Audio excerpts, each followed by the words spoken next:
nishike vizuri sana. Nikakwambia Mungu anatengenezea majina watu ambao jina zao ama familia zao zinaonekana kwa macho ya kibinadamu kwamba hazifai. Na tukaona Yesu, familia yenye alitoka, kama watu wengi wangeulizwa, tuliona kwamba hawangeamini, hata wangesema haifai, lakini Yesu alipitia katika familia hiyo ya Rahabu. Bwana asifiwe.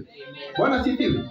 Na hata leo bado tunazidi kutia yale maneno nguvu kwamba mtu asiwahi kumgandamiza kwa ajili ya familia yenye umetoka, kwa ajili ulizaliwa na nani, ulizaliwa na wazazi wawili ambao wako pamoja ama wazazi wawili ambao hawayuko pamoja. Bwana asifiwe. Hiyo sio sababu ya kusema Mungu hayuko pamoja nawe. Mungu yuko pamoja nawe. Na tunaona watu wengi wenye jina zao zinaonekana ni kama hazifai. Mara mingi Mungu anatumia zile familia sana. Bwana asifiwe. Na hiyo ni ukweli wa maneno. Na nikakwambia chunguza, angalia watu wengi wamebarikiwa hata duniani. Angalia historia yao. Hebu angalia background zao. Angalia wametoka wapi. Utagundua kumbe sio mtu mwenye ametoka mahali penye pako na sifa nzuri. Mahali penye ametoka mtu yote mwenye ama watu wengi wenye wamebarikiwa duniani ni watu ambao wametoka katika familia ambayo historia yao sio nzuri. Bwana asifiwe. Familia ambao mama hakuwa na baba yake, mama hakuwa pamoja na baba, ama mtoto alizaliwa nyumbani tu akawa tu ni mtoto mwenye hana baba yako, lakini hamlei yeye yule mtoto. Bwana, tupigie huyo kibolisti wetu makofi mazuri. Amen. Amen. Kanisa tumebarikiwa na Mungu anazidi kutenga. Amen. Tulisema hekalu hili ni Mungu mwenyewe ata control. Bwana asifiwe. Watu wenye Mungu amekusudia kwamba wanakuja kufanya kazi hapa, Mungu atawaelekeza na wakuja, kwa sababu kanisa hili tulisema maono ya kanisa hili ni kwamba liwe international church. Amen. Halitakuwa hivi. Ni kanisa linaenda kuinuka na kuna wengi sana watabarikiwa na maisha yao itabadilishwa wakiwa tu hapa kwa ajili. Tuko na imani kubwa sana kwamba huu ni mwanzo tu. Bwana asifiwe. Huu ni mwanzo tu. Imani ambayo tuko nayo iko juu zaidi. Bwana asifiwe. Kwa sasa waweza angalia, although saizi baraka zenye watu wanapokea kupitia hili kanisa, watu wengi wenye wako chini wameanza kupeleka kiwango kingine cha maisha. Tunaona Mungu yuko mahali hapa kwa sababu tulimwambia, hebu jionyeshe. Hata baraka zenye tunazidi kuzipokea, hata mimi mwenyewe nimezipokea tulikiwa katika hekalu hili. Kumaanisha hekalu hili liko na baraka isiyo ya kawaida. Bwana asifiwe. Roho wa Mungu siku moja akanena akasema, kanisa hili ni kama kitimba cha dhahabu. Ukiangalia kwa macho ya kibinadamu tunaona ni dogo sana, lakini kiroho ama kiulimwengu wa kiroho ni kanisa ambalo liko na baraka isiyo ya kawaida. Na watu wengi wenye watakuwa kikanyangisha Mungu wao pale, maisha yao itakuwa kibadilika kuanzia siku ile walikanyangisha Mungu wao hapa. Bwana asifiwe. Sema sisi ni wabarikiwa. Sema sisi ni wabarikiwa. Sema sasa wewe mwenyewe, sema mimi ni mbarikiwa. Kwa sababu ni wewe mwenyewe, sema mimi ni mbarikiwa. Sema haijalishi nilizaliwa na nani. Haijalishi nilitoka kwa familia ambayo haina historia nzuri. Chenye ninajua ni kwamba Mungu anaweza sababisha mambo ya ajabu kwa maisha yangu.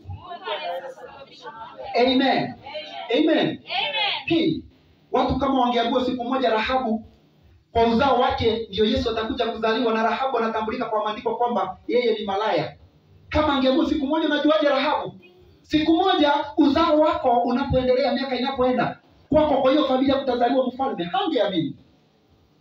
Na watu kama wangeelezwa, watangaziwe kabla Yesu hajakuja, waambie Yesu atatoka katika uzao wa Rahabu yule ambaye alikuwa anaitwa malaya kwa Bible. Bwana asifiwe. Amen. Hawangeamini.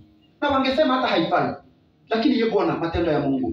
Familia ile baada ya kurescue ama kuokoa wale wana wa Israeli, wasipatikane na ile serikali ya ile nchi ambayo walikuwa wameenda kuchunguza ili wajue venye watakuja kuishindia, Rahabu aliwaficha, na wakati aliwaficha akapata kibali mbele zao, na wakamwambia hatutakuwa tutakapokuja kumaliza mji huu, wewe utakuwa kati ambao watapona, na wakampromise na ikakuwa hivyo. Bwana asifiwe. Na hebu imagine kama wangemuua. Hebu ona chenye wangemuua. Kama wangemuua waseme kwanza huyu ni malaya ndio tutaua wa kwanza, uzao wa Yesu ungetoka hapo. Pengine Mungu akiwa mbinguni angeangalia pate hakuna mahali penye Yesu anafaa zaliwe, kwa sababu mmemaliza mwenye alikuwa anafaa ule uzao ambao ulifaa upatikane Yesu Kristo. Bwana asifiwe.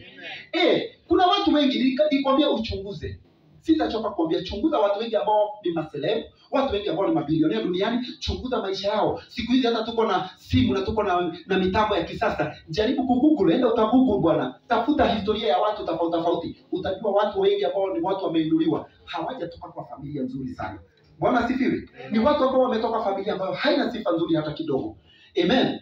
Kuna mtu mmoja hapa nataka tuongee kumhusu. Kama wewe tunataka uende pale katika jukwaa ili tusome maandiko yetu ya siku ya leo. Tujue mtu mwingine mwenye jina yake haikuwa sawa sana, lakini Mungu alimtumia. Amen. Mungu alimtumia kwa sababu Mungu ni Mungu wa kubadilisha.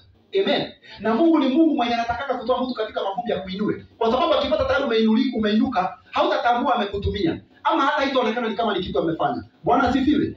Ndipo anakuja kwa watu, mtu mwenye hana jina anampa jina nzuri. Anabadilisha maisha yake na anapata kumpendeza kwa mbinguni. Kitabu cha Matendo ya Mitume, karani wetu na ujitaje majina kwa sababu sasa hivi venye tunaongea tunahubiria mpaka wale ambao wako nyumbani. Wale ambao wako katika YouTube channel ya Samuel Wangi Temwe na pia katika Facebook Samuel Wangi Temwe, mbarikiwe sana na neno hili pia ni leo. Bwana asifiwe. Amen. Amen. Bwana asifiwe. Amen. Naitwa Winnie Msibeda. Nimeokoka na mpenda Yesu Kristo. Amen. Kitabu ni Matendo ya Mitume 19 kuanzia 6. Kuanzia 6 na tutasoma hapo 6 na turuke pale kuna 11 na 12. Karani.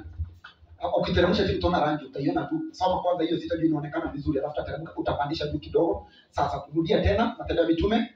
Matendo ya Mitume 19. Mstari ni wa 6. Tunaanzia 6. Asante sana. Na Paulo alipokwisha kuweka mikono yake juu yao, Roho Mtakatifu akaja juu yao. Akaanza kunena kwa lugha na kutabiri. Amen. Huyo ni Paulo, mtumishi wa Mungu ambaye Mungu alimtoa mbali sana, kwa sababu historia ya Paulo haikuwa nzuri sana. Kaa hapo karani, tunahubiri na wewe leo. Kaa hapo mpaka nitakwambia uende upumzike. Tuliza tu kidogo kwa sababu nataka bado nisaidie hapo kuhubiri. Bwana asifiwe. Paulo mara ya kwanza kabla hajateuliwa kuwa mwanafunzi wa Yesu ama kuwa mtumishi wa Mungu, wacha nikuambie tu sasa story kidogo.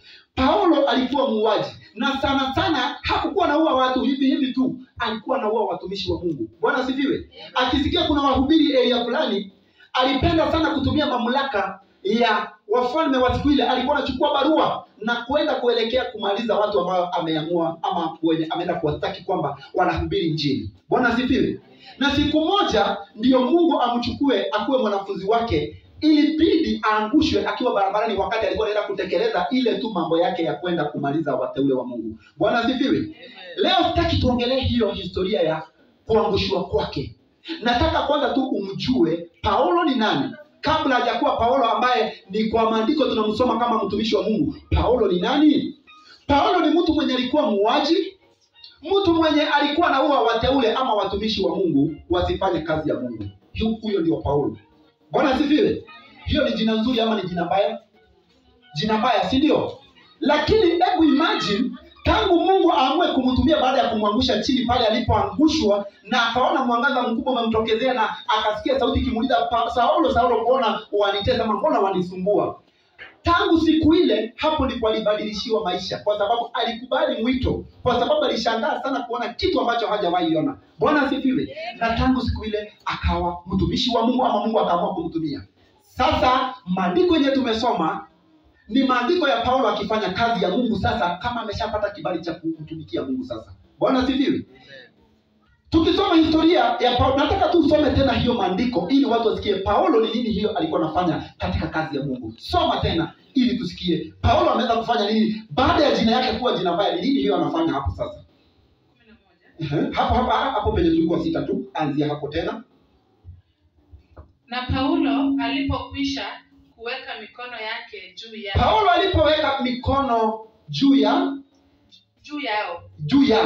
wale watu ambao alikuwa anahubiria, Roho Mtakatifu akaja juu yao. Roho Mtakatifu akaja juu yao. Bwana asifiwe. Amen. Wakaanza kunena kwa lugha. Kwa hivyo Paulo tayari amepewa baba uwezo wa kujaza watu Roho Mtakatifu. Roho Mtakatifu ni yule saa zingine mnasikia anaonena kwa lugha. Amen.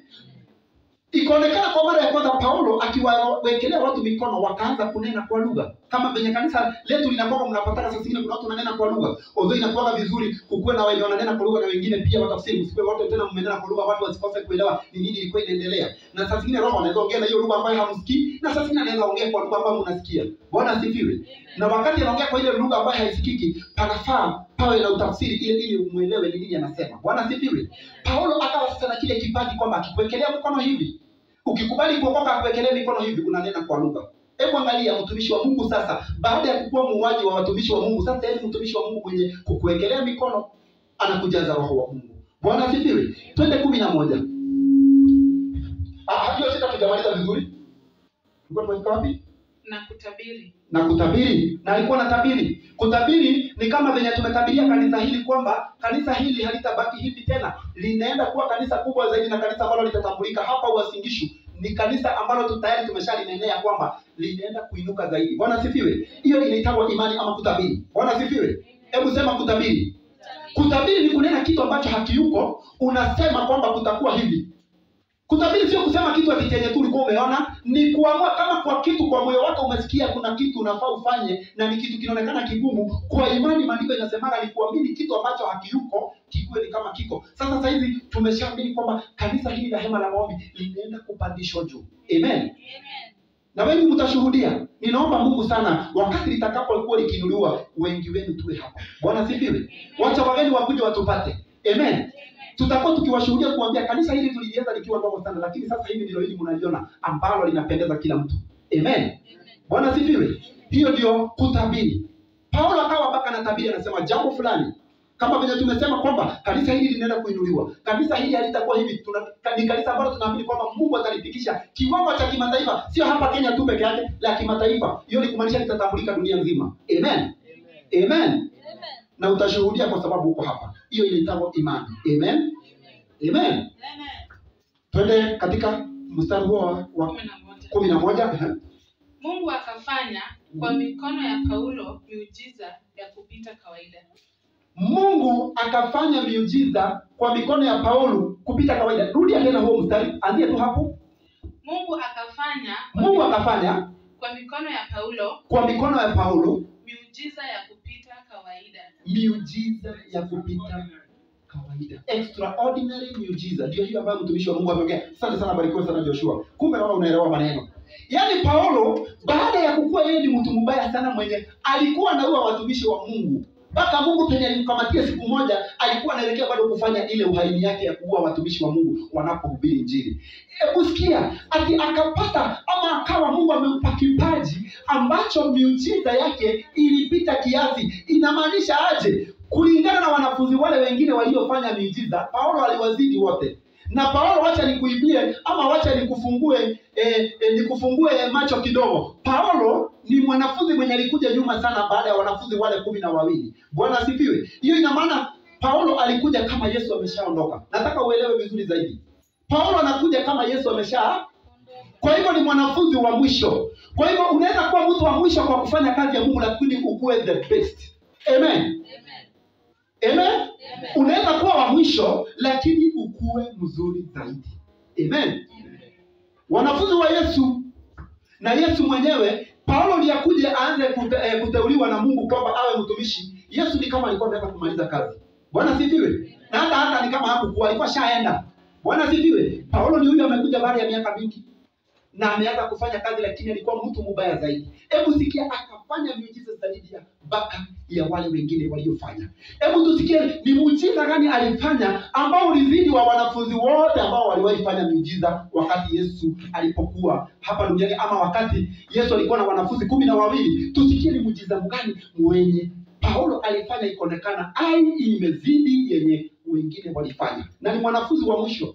Nataka ushike vizuri sana. Baada ya Yesu kuwa na wanafunzi na akawa hapa duniani, Paulo ukiangalia kwa maandiko vizuri, Paulo anaonekana akienda kumalizia. Yaani ni kama ni baada ya Yesu wakati anatoka, Paulo anaingilia pale. Hata yeye ni kama hakukutana na Yesu. Ukichunguza vizuri, Paulo hakuna mahali penye wanaongana na Yesu, lakini kiroho walikuwa pamoja. Alikuwa mwanafunzi kwa sababu katika kitabu kile inaitwa Matendo ya Mitume, na hicho kitabu sana sana kinaongea kuhusu wanafunzi. Kwa hivyo yeye aliwekwa kwa kategoria ya wanafunzi wa Yesu. Ni venye tu hakukutililia Yesu, lakini alikuwa mwanafunzi wa Yesu mwenye alishika imani kwa nguvu sana. Na alipitia mateso mingi sana, kwa sababu wakati alikuwa anahubiri bado pia kulikuwa na watu ambao walipingana na injili sana, lakini yeye aling'ang'ana. Na ukiangalia maandiko alikuwa anaonekana malipini sana, akitembea miguu mbali sana, anatembea na melikebu. Baada kuna mahali tuliwahi soma tukapata kuna siku nyoka iliwahi rushwa, ilikuwa wapi, nyoka akaishika na haikumuuma mpaka wakamuita mchawi. Wakasema huyu jamaa naye amezidi. Nyoka ni mwenye sumu kali lakini hajamuumiza, hajamfanyia chochote. Alikuwa kwa harakati ya kuendelesha injili. Bwana sifiwe.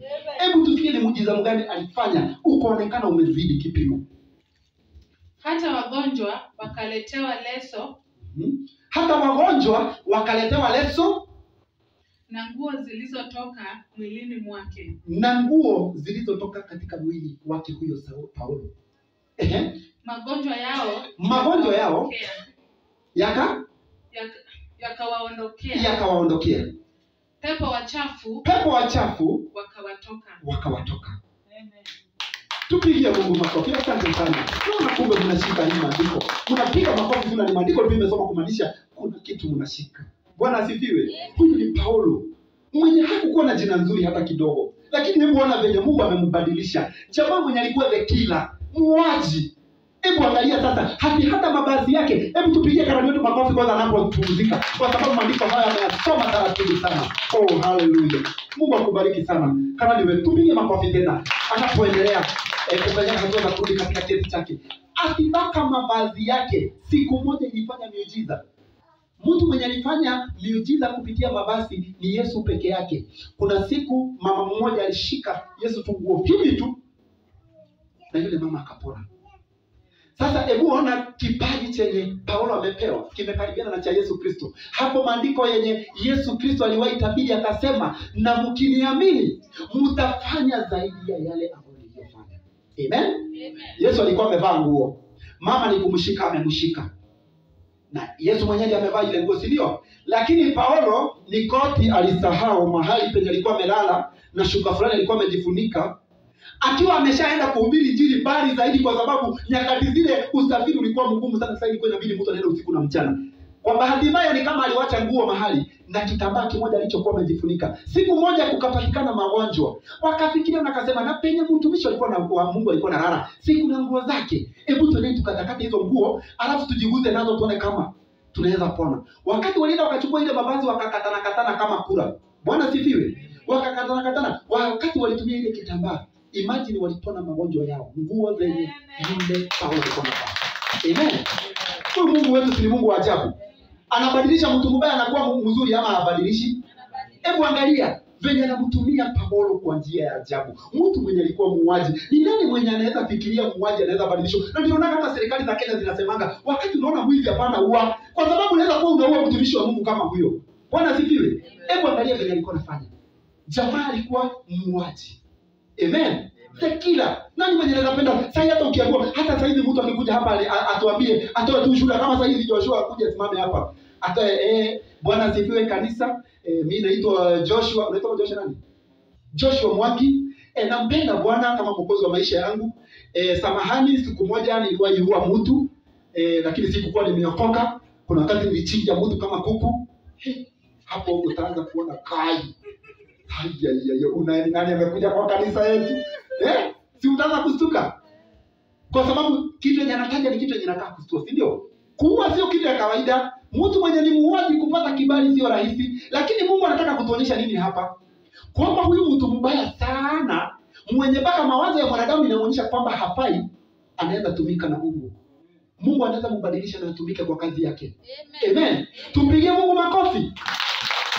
Kama Mungu anaweza kubadilisha muuaji, sio mchezo bwana. Muuaji. Nakwambia sasa hivi nikikwambia huyu akianza simama atoe story kama hiyo, hapo mawazo yako itaanza kupiga. Huyu jamaa hata tufai kuona yeye kwa kanisa, na unasikia anasema alifanya kama hajaokoka na akarudi akaokoka. Amen. Lakini utambeba kitu kingine ambayo sio kawaida. Utaona huyu jamaa dhambi yake ni kama imezidi. Amen. Sijui kwa nini kuua inaonekana tena ni kitu mbaya zaidi. Bwana sifiwe. Kwa hivyo hata muuaji anaweza badilishwa na kuwa mtumishi wa Mungu. Bwana sifiwe. Hapo ni kitu Mungu anataka kutuonyesha kwamba anaweza tumia kitu ambacho hakifai akibadilisha na kitumike tena. Na ndiposa tukasema mtu asiwahi kukugandamiza, kukwambia wewe umetoka familia yenu tunasikiaga ni watu wenye hawaolewangu. Familia yenu tunasikia kuko na kikitu sijui kinakaa aje. Sijui mkizaa watoto wanakuwa aje. Sijui familia zenu watu wakioana boma haiwezi kaa. Hiyo ni maneno ya wanadamu ambao hawamtambui Mungu. Mungu anaweza kukuchagua ukiwa katika familia ya laana. Bwana asifiwe. Na kufanya kitu cha maana sana duniani. Dunia nzima ijue kuna mtu ametoka kwa ile familia. Amen. Kwa nini Mungu afanye hivyo? Anataka kujitukuza kwa huyu mtu mbaya. Aonyeshe yeye ako na uwezo wa kubadilisha na kuwe mtu mzuri. Bwana asifiwe. Kwa hivyo hakuna mtu mwenye ako na haki ya kujaribu kukuambia wewe ulizaliwa hata unaga baba, ulizaliwa sijui na mama single lady, ulizaliwa sijui na nani, sijui familia yenu tunasikia ni ile familia yenye inakuwa na wachawi, hata huko kwa wachawi. Bwana asifiwe. Huko penye mumeharibu jina mpaka mmesema ni familia ya wachawi. Mpaka mnaita watu wachawi, watu ambao sio wachawi. Ati kwa sababu uliwahi sikia historia sijui nyanya yake ama babu yake alikuwa mchawi, na wewe unaanza kusema ati yenyewe huyu jamaa anakaa mchawi. Nasikia shosho yake alikuwa mchawi. My friend, hiyo story sio ya mtu mwenye ameokoka. Bwana asifiwe. God can change. Bwana asifiwe. Mungu anaweza badilisha. Mungu anaweza badilisha mtu mwenye ako katika laana. Kuna mtu mmoja alikuwa anaitwa Jabezi. Bwana asifiwe. Jabezi alizaliwa na familia ambayo mambo yao haikuwa mzuri. Wakati mama yake alizaa yule Jabezi, akamuita uchungu. Ile jina Jabezi ikawa ni uchungu. Niwe ikawa ni kwamba jina hile inamaanisha uchungu, kwa sababu alimpata kwa uchungu sana na alikuwa kwa shida mingi sana. Na wakati yule Jabezi alizaliwa, Jabezi siku moja wakati alipogundua jina yake benye inamaanisha, akalielia Mungu sana. Akamwambia Mungu, "Oi Mungu ni rehemu. Jina yangu inasema mimi ni machungu." Naye Mungu akiwa mbinguni akamwangalia, akaona ni ukweli aliitwa machungu. Unajua ukiitwa machungu inamaanisha umeitwa shida, ni shida fulani. Yaani umeitanishwa na shida fulani. Na unajua mara mingi unaweza pata ile shida imekufuata. Lakini Jabezi alipomwamini Mungu, hebu imagine Mungu aliamua akamtumia kama mtu mwenye ati kwamba wakienda vita yule jamaa kuwe pale. Hakuna vita watu waliwahi shindwa. Mahali popote penye Jabezi alikuwa akitembea na wale. Sio Jabezi. Alikuwa maandiko yanasema alikuwa shujaa wa vita. Alikuwa warriors. Alikuwa warrior. Kwamba vita yoyote yenye alihusika ndani, watu hawakuwa wanawashinda. Lakini akikosekana kwenda, tuseme siku moja aseme mimi siendi. Mkienda mnanyorosha mnauliwa wote. Lakini akiwa pale mnapata mmeponea. Bwana asifiwe. Ikajulikana kwamba huyu jamaa ana kibali fulani. Baada siku moja watu fulani wa nchi yake waliomfukuza na kumwambia kwamba hafai hata kuishi kwa ile nchi yao. Siku moja kukawa na vita, wakagongwa karibu wamalizwe. Lakini wakakumbuka kuna jamaa mmoja mwenye alikuwa anaitwa Jabezi. Wakaambiana, na yule jamaa alikuwa anaitwa Jabezi, ako wapi? Wakaambiana, si mlimfukuza katika mji, mkafanya kahama hii nchi yetu, nchi yake, kwa sababu mlisema yeye ni mtu amelaaniwa, yeye ni mtu mwenye hafai. Sasa nyinyi ndio mlisababisha akaenda. Wakaambiana mara moja, tuungane tuende tutafute huyo jamaa. Walipomtafuta wakamchukua. Wakakuja wakamwambia tunataka utupeleke vita. Akawaambia mbona mnaniita na mlinifukuza? Wakambembeleza wakamwambia tumekuomba tu, enda tu tusaidie kupigana, na tutakaposhindana zile vita hatutawahi kuwa na ubaya tena. Wewe utakuwa rafiki yetu na maneno yetu na wewe itakuwa imeisha ile yenye tulikuwa tumeongea. Akakubali, akaenda kuwasaidia. Hebu imagine yule jamaa alipoenda zile vita wakashinda. Hebu angalia. Mtu mwenye alikuwa umeitwa uchungu, familia yake mpaka ilikuwa, yani mpaka watu wa nchi ile ama wa maeneo yale walikuwa wametambua ni mtu mwenye hafai. Amen. Mtu mwenye hafai, lakini Mungu anamtumia. Bwana asifiwe. Bwana asifiwe. Hakuna mtu Mungu hawezi tumia. Hakuna familia, hakuna, hata kama umetoka kwa familia yenye inasemekanaga iko namna gani, Mungu anaweza tumia mtu mmoja na huyo mtu ni wewe. Bwana asifiwe. Haijalishi umetoka familia yenye inakaa namna gani. Amen. Nimekutabiria kwamba mahali popote ulipotoka, hata kama jina ilikuwa imeharibika namna gani, Mungu anaweza kukutumia. Bwana asifiwe. Mungu anaweza kukutumia katika jina la Yesu Kristo. Nataka tuinuke na tumpigie Mungu wetu makofi mazuri.